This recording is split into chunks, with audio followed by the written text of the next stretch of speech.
friends, and welcome to another makeup and a movie where I do my makeup well. I talk about a movie. And for this makeup and a movie, we are talking about My Big Fat Greek Wedding 2. If you would like to see how I did this look, I'm actually using the Too Faced Peanut Butter Palette and a Too Faced Creme lipstick. If you want to follow us on social media, our stuff will be down here for you, which is awesome because we usually post what movie we're going to see beforehand on our social media and take pictures and Snapchat and all that other jazz. So you might want to follow us if you want the inside scoop on all that. Yeah. So if you want to see how I did this, make sure you keep watching after the break.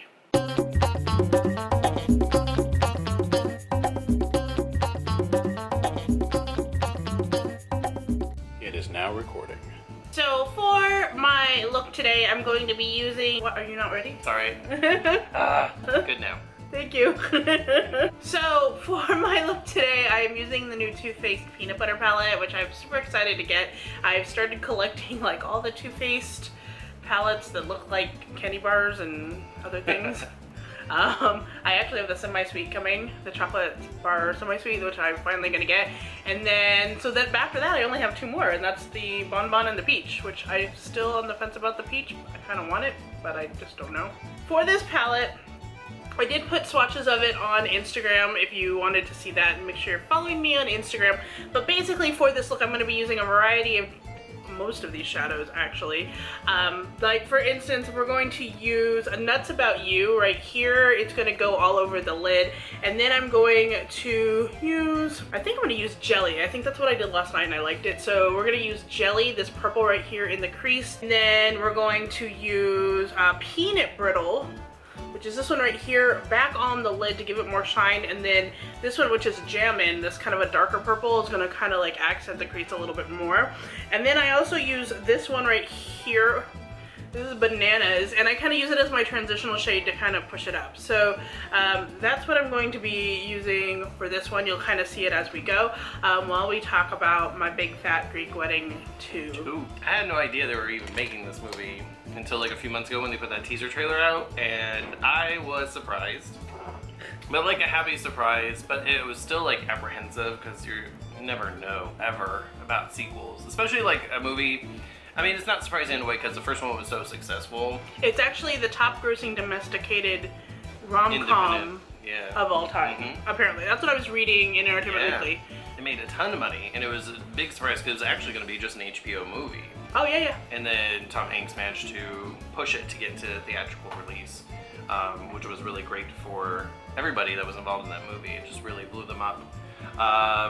But focusing back on this one, this is the sequel. If you've seen the first Big Fat Greek Wedding, this pretty much follows it up. Pretty much the timeline like it has been since that movie came out. It's been like probably, what, 16 years or so? Yeah, well, the daughter is 17. 17, so yeah, it's basically 17. So it's probably at least later. like 18, 19 years, depending on how long it took them to get pregnant. Yeah. Funny thing about this movie, too, is that it literally is the story of Nia Vardalos, because her husband is not Greek at all. In fact, he is in the second movie, which I thought was really cool, because he tends to be in a lot of her movies anyway. But, you know, when she does her movies, John Corbett always ends up as her love interest, and then along comes her husband, like, in this other role, which is funny to me. So, yeah, I mean, it is kind of like the story, you know, of how her family was like, you're not marrying anyone Greek, what's up with that? And he's like, I'm sorry. And I'll write a movie about it. Who was he in this movie? He was a policeman. Oh, he was the Yes. policeman guy, or... Because there's like a cousin that's like a police officer. The cousin who's the police officer. Okay. This one, so yeah, it's about 19-ish years later. They have their daughter. She's now a senior in high school, you know, kind of preparing to go off to college and do prom and all that stuff. And there's all kinds of like little things happening along in this movie. But of course the title is Big Fat Greek Wedding. So the main thing is focusing on the wedding of her parents. Yep. And is it going to happen? Is it not going to happen? because basically her father wants to find out more about his heritage and like where he's from and stuff, and going through all of his records, he ends up finding out him and his wife actually never really got married back in Greece before they came to America. Well, they never signed the... They never signed the marriage license, so therefore they're not officially married. Not official. He's like, oh no, I don't know how my wife's gonna take it, and it's pretty hilarious how she ends up taking it. Yeah, it is. She's like, I'm a hippie. And then, you know, hilariousness ensues with them, but also some really, really nice, sweet moments between the two of them. You know, and the whole movie kind of doing with the theme of love, like, you know, what exactly is it, and, you know, what defines it, and, you know, is it something that can really be sustained for so long, and, you know, everyone kind of looks back at their own relationships and stuff in this movie, from, you know, the main character, Tula's relationship with her husband, who's the guy she got married to in the first one, the whole point of that movie, to, like, her parents' relationship, and even her relationship between her family and her, and how it affects her husband. And so there's a lot of these really, really, really interesting moments about all those themes and stuff going on. And it's really funny too, because I was reading this Entertainment Weekly article this morning about it, because it just, you know, it just came out this weekend, but of course, you know, the reviews come out, and they were just like, they give it a C-. But I was like, usually when Entertainment Weekly gives things a C-, I know I'm going to like it, because I never agree with their assessment. But anyway, so I was reading it, and they were like, you know, the jokes are old, it's kind of stale, and I was like, but that was what was so great about it, was a lot of what was happening was a total throwback to the first movie.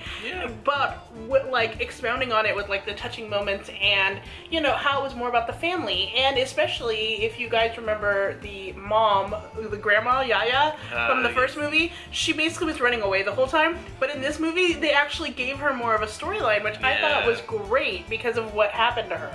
So I mean, I don't know, I don't agree with it at all. I thought it was I thought it was great. I loved it, and everyone was laughing and having a good time. And like there were so many times, like you just hear like random laughter from different areas of the theater from people, like that's my family, or that's me, or you could tell that's why they were laughing. Because sometimes it'd be just them maybe, or like everybody, but like you'd hear those one-off laughters and you're like, that's pretty cool, like somebody, you know, is identifying with that. Exactly. So, something for every family in this one. Yeah, and exactly. I mean, I had a group of 3 adults next to me that, to, you know, not to be prejudiced or anything, but like when I saw that, I'm like, I don't think these people are gonna like this movie. I'm like, did they come into the wrong movie? I mean, because let's be real, no one could get tickets to Superman and Batman. And that's what it seemed like, is a lot of people are coming into it probably like, well, we gotta see something. So, but it seemed like, you know, the people next to me were dying at like all kinds of parts, especially anything that had to do with the aunt. I can't think of her name at the moment. It's Andrea Martin's character. Yes, they call her Tia, what? Her Aunt Vula. Tia Vula, yeah. Tia Vula, oh my god. She's amazing. Andrea Martin. She stole every scene, and I'm so glad she had so much more in this movie. Yeah. The little bits she had in the first movie were just not enough. Like, one of my favorite parts is when she first meets Ian in the first movie, and she comes over and she's like, hello, Ian, let me touch your hair. And they're like, let me get you something to eat. And he's like, yeah, he's a vegetarian. She goes, oh, I make lamb. Like, one of my favorite parts. I love it. And she's so like in that character too. It's like she doesn't, it's not like stereotype or weird or awkward. She is just so perfect with that character. Like, she's so deadpan with her lines. It's just great. I love her. And I mean, I think they could do a spin-off with her and like her and her own family part of it, you know, and her kids, because you see them in the movie too. Nikki, and Nick, and no, her kids are the girl and the guy. Yeah, they're Nikki and Nick, aren't they? Oh, that's right, they are Nikki and Nick. Yeah. So yeah. Also from the first movie, if you remember when they're introducing the family to Ian's parents, and they're like, this is Costas and Nikki, Nicholas, Nikolai. And you're like, everyone's named Nick. Yep. I'm gonna put a little bit of this purple color jelly right kind of like underneath my waterline right here, just to give it a little bit more purple. But other than that, I'm almost done with this look. And then what I'm gonna do is I'm gonna take this, it's a new liquid liner. I actually got it in like a swap, and I had been waiting to use it because it like was a swap from like Christmas. I was trying to get rid of my other liners, but yeah, this is an Annabelle liner. It's from Canada. I got sent to me by one of my Canadian friends, so I'm doing that. And then mascara, I am using on the top. This is the Heng Fang waterproof twist up volume mascara. I got this in the Enchanted Beauty Box. If you're looking for that unboxing, it'll be down below. And then this is the NYC volumizing mascara in Showtime. That's for the bottom lashes, and I tried this last night and it actually worked really well.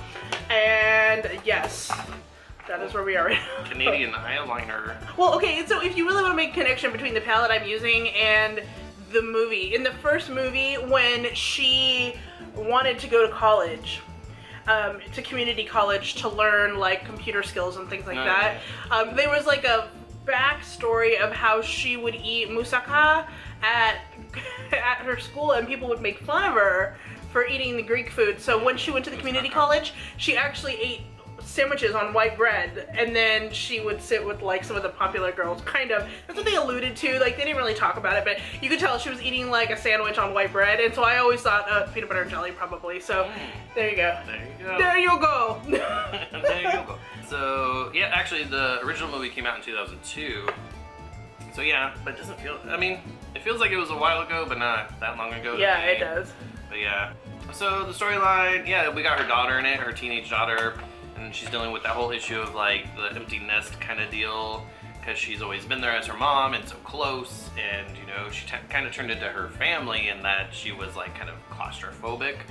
And it's kind of funny because that's what was happening to her, and she was like, I want to leave, I want to get away, and then her dad's like, you know, why do you want to leave me? And then she says the exact same line. Yes, she does. And it's hilarious how she does it too, the way she like delivers it.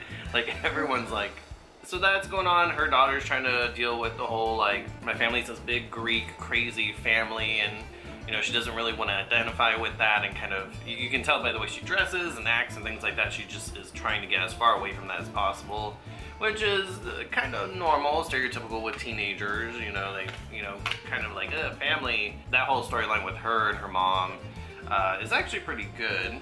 Yeah. I thought that was, you know, a really nice part of it. But I have to say, the daughter and Paris, that's it. Why didn't I remember that?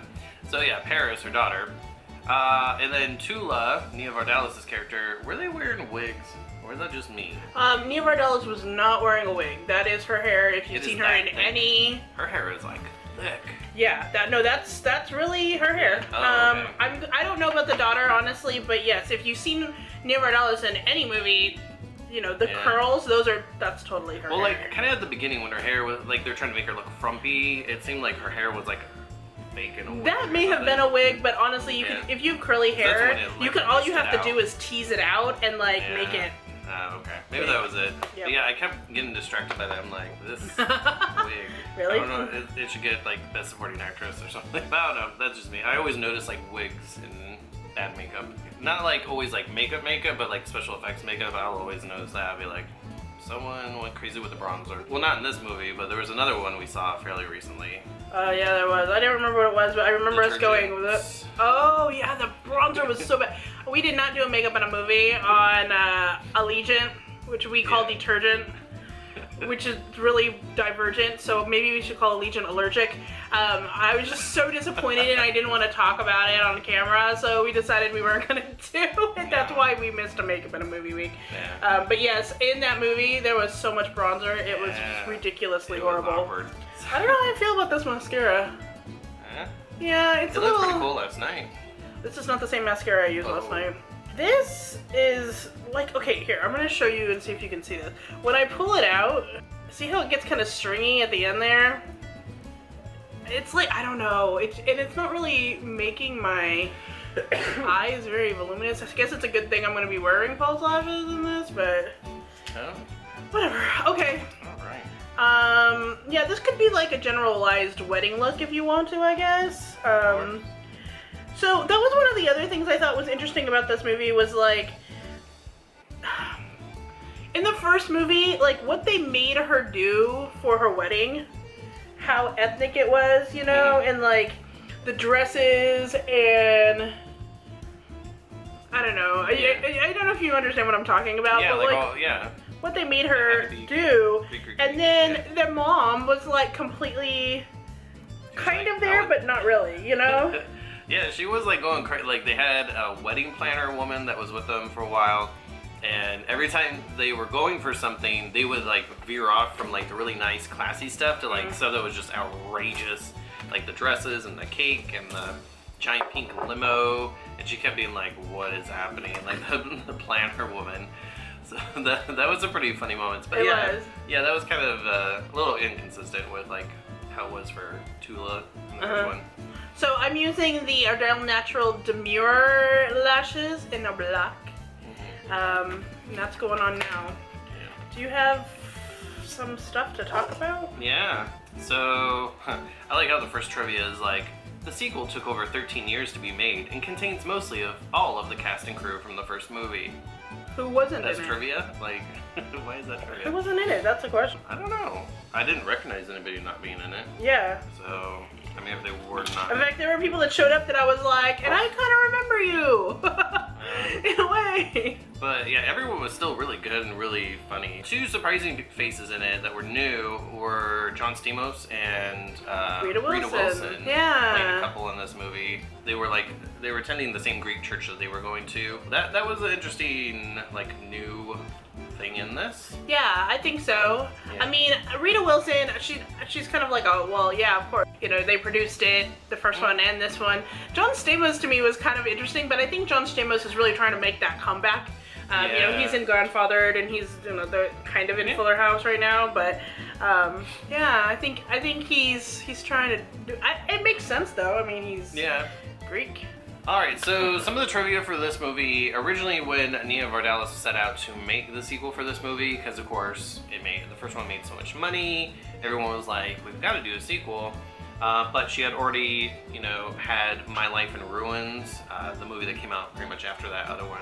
But while she was in Greece filming that, because it takes place there, she was like, if I'm going to make a sequel, I'm going to have it take place in Greece. So actually that was something she originally planned for the sequel, was it to be more in Greece.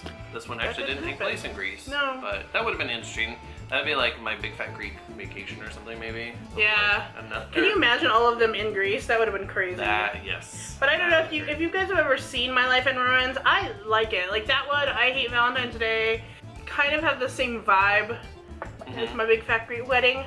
Although John Corbett is not in My Life in Ruins, he is in I Hate Valentine's Day. That was one of the things I saw. This is the third movie he's worked together with Nia Vardalos in. And I do remember, because back when that movie came out, I was really into listening to like the commentaries on the DVDs, and I did listen to the one on My Big Fat Greek Wedding, and I remember one of the things she said, when they talk about like how they make out in the car through a lot of the first movie, there's actually a throwback in the second movie about them making out in the car. But anyway, when they were making out in the car, she was like, oh my gosh, John Corbett knows how to kiss. And like, she just went off about it for like 5 minutes, and I was like, yeah, it's kind of funny. And so now that's all I can think about is like when I see them when she said that. So, like, yeah.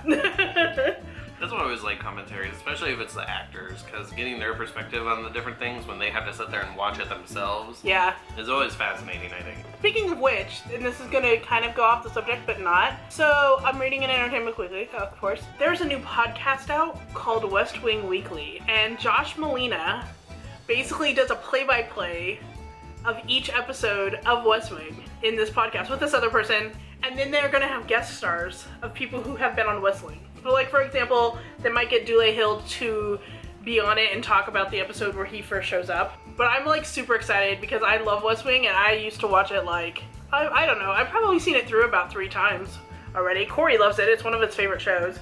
He loves Aaron Sorkin. So yeah, I'm actually really excited. I would listen to this podcast. Speaking of people talking about things they were on. You don't know which one is Josh Molina, right? He took over for Rob Lowe when Rob Lowe was on it and then left. Yeah, he took over for that character. Oh, he's on Scandal. Yes, he is on Scandal. He plays the district attorney. Yeah. On Scandal. Funny, right? Anyway, this I am using, since we're sticking with the Too Faced theme, when I went to go order my Too Faced palette, they had this really awesome deal where I could get like 3 Too Faced lipsticks for like $20, which is amazing because usually one of them is $20. But this is in the shade Taffy. It's the LIp Creme lipstick, and it's just this really like nice natural color. I don't know, I like that it's so moisturizing and hydrating. Wish it stayed on longer. That's all my only, like, criticism about it, but other than that, I like the color a lot. So it's opening weekend for My Big Fat Greek Wedding 2. The other big movie coming out this weekend that a lot of people were talking about is Batman vs. Superman movie.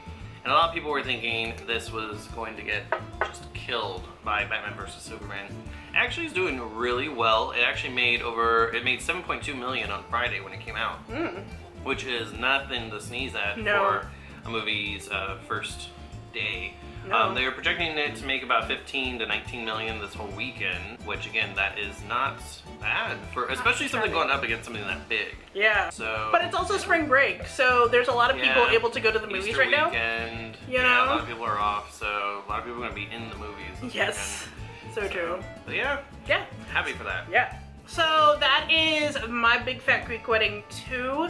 Hopefully next weekend we'll be able to see Superman Batman so that we can tell you about that one. Yeah. There's a lot of mixed reviews on that movie. I don't even know which one to believe We'll see. at this point. So we're probably gonna go see that next weekend. So yeah. So recommend this movie though. If you're looking for Definitely. something fun, funny, and touching, and Definitely, it's a good time. yes. It's a good time. And you know, you might think it's weird I took 4 guys to go see this movie, but all of them loved it. Yeah. So if you're looking for something that you're like, I don't know if that guy would like it. Just like the first one though, I think like anyone can identify with this kind of movie. It's not just a chick flick. So Totally. yeah. All right, well, thank you so much for watching, and until next time, keep calm. Stay zany. Bye-bye.